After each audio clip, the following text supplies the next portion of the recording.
Hello and welcome aboard, ladies and gentlemen. This is your host, Captain Kibs, signing on today. And today, we're going to take a look at World War Z. I know, it's weird. We're going to look at a movie game.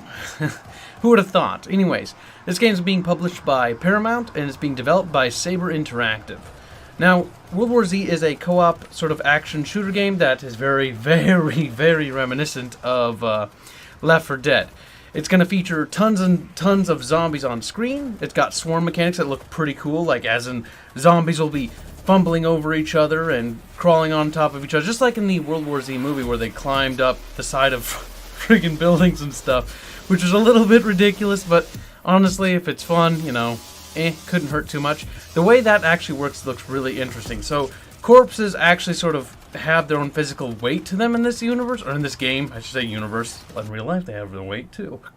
But, as in zombies will actually fumble over each other as the ones in front die. So that makes for a really interesting mechanic, as you can sort of slow down the horde by actually just creating a huge wall of corpses. There's a couple other interesting things, like when they're climbing up the side of buildings, if you target the zombies at the bottom and you take out the base of them, even though they're the thickest there, the zombies will tumble over, sort of like a little tower of Jengas, or... Criminy, you wouldn't think you'd forget in the middle of a video, but hey, I guess I have forgotten what that... Jengo, the game with the blocks. Basically that. They fall over, they tumble over, they look sad, they flop on the ground, and they get back up. Little bit upset about that. Either way, the game seems to have a fair few weapons, and I cannot stress this enough. It gives me that Left 4 Dead vibe. It's gonna, from the trailers, it does look like it's gonna be in a multitude of areas. I saw what appeared to be New York, and what also looked like perhaps either St. Petersburg or Moscow. I'm not 100% certain. So we got Russia and America. Looks like two settings and two different sets of characters, and each party consists of 4 characters. Not sure if each character gets their own unique abilities, or if it's just going to be more like the Left 4 Dead rather than like Deep Rock Galactic. So it definitely has a lot of that Left 4 Dead vibe going to it. I'd imagine hopefully what I'd like to see is a true spiritual successor to Left 4 Dead, unlike the misgivings of Vermintide 2. And Deep Rock Galactic is good, but it's not a Left 4 Dead game. It's very different, sort of an RPG-esque style game. Not that it's bad, it's actually really good. But yeah, no, this is interesting. We haven't seen a good zombie game in a long time, and it's been a while since we had the zombie games due to that zombie game craze that we had a few years back. But another few interesting things that the game's going to boast is adaptive spawning, so sort of like, again, like Left 4 Dead, where the map adjusts and changes certain things, lights being on in certain areas, zombies spawn in certain areas, and then that way each run gives it a little bit of uniqueness. And then for these kinds of games, that is honestly standard. If a game doesn't have that, and they have preset spawn locations, I think that would be horrendous.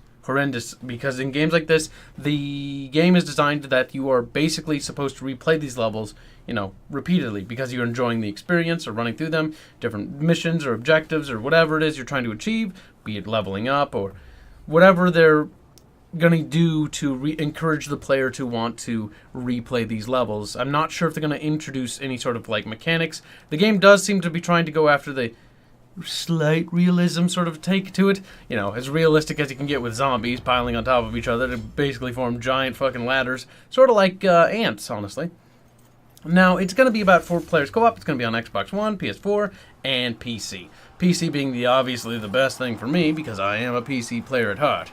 It's going to be coming in 2019, so we're going to see this game hopefully sometime next year, and hopefully not rushed, because that would be horrendous. You know how that can be. The game also wanted to make mention of boasting that it does have very good blood and gore, and I think that's actually a good thing to note. In games like this, in games where you have zombies, having a good blood and gore mechanic can set you apart from the rest of the mediocrity. Making the blood, you know, whether there's like blood physics like there was in the early or later Borderlands games, or however they want to do it.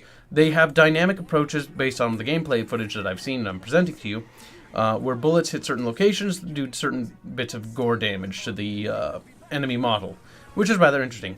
Also, the game, from what I've analyzed of the gameplay, it seems to function 2 ways. You've got your standard sort of progress through the level and deal with occasional hordes here and there. You've got unique zombie enemies, which is good because that mixes up the monotony of the enemy types. So you do want a variety of enemy types to fight to make the game engaging.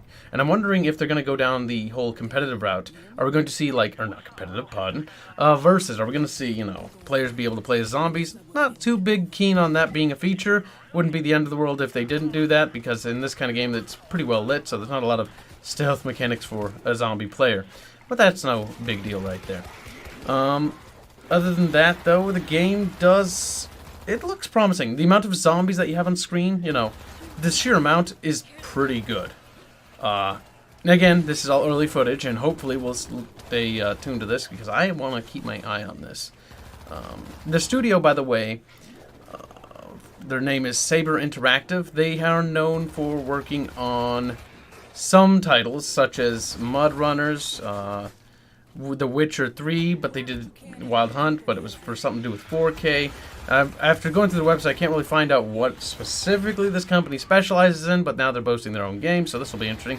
The Halo Master Chief Collection, they've worked on that. They also worked on Halo Online, Halo CE Anniversary, and they had also worked on, what else? What other notable games? There's a movie game called Battle LA a while ago, and there's an early Xbox game called Time Shift. Not too many big titles under their belts, but it does seem to show that they have some experience. And so this gives me a lot of hope that, you know, we'll see something possibly good come out of this. So we'll have to wait and see if this is going to be their Saber Interactive's heavy hitter to get into the games market. Because a world, I mean, they're backed by Paramount, which is pretty big. And it is a movie game title, so I imagine we'll see a World War Z movie. Not that I'm opposed to it, though, you know, everybody always normally prefers the books over the movies. But, yeah, I don't know. I thought it was interesting, and I thought I'd bring it to your attention. Other than that, ladies and gentlemen, thank you for all tuning in, and I hope to see you in the next video. So until then, you guys have yourself a glorious day, and we'll see you then.